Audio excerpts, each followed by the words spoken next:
Documenting daily life has become a fundamental part of the modern student experience.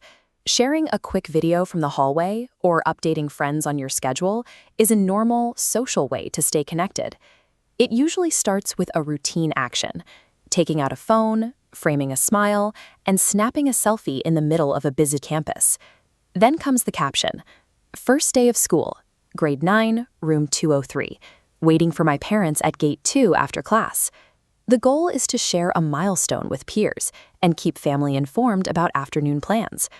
However, the specific logistical details within that caption broadcast more than just a mood. This post transmits a stream of unintended data to anyone with access to the platform. Let's pause and analyze the specific information a threat actor extracts from this single update. From this perspective, the post breaks down into actionable data fields.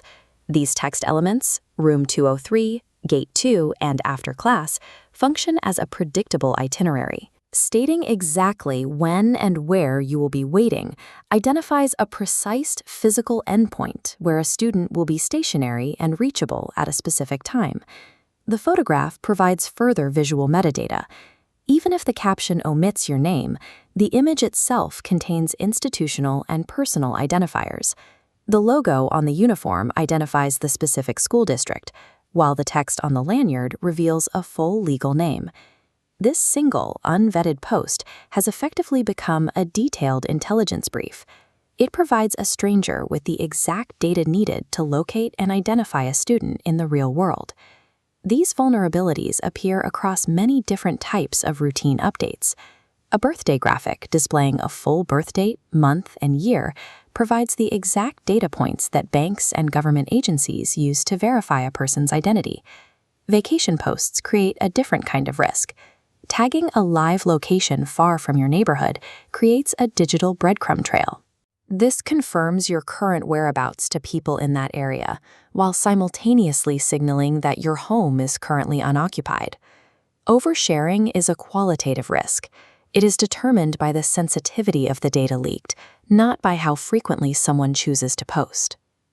Once personal data is published to a network, you lose the ability to recall it. The moment a post goes live, scrapers and third-party archives can instantly duplicate and store the information. Deleting the original post removes it from your profile, but the duplicated nodes across the network remain active and completely outside your control. Because internet data is permanent, the only functional defense is preventing the exposure before clicking the publish button. Your primary security measure is the pause right before you hit publish. This is the moment to audit the information you are about to share. Use a 3-step mental filter. First, check if the post reveals your current location or a predictable daily routine.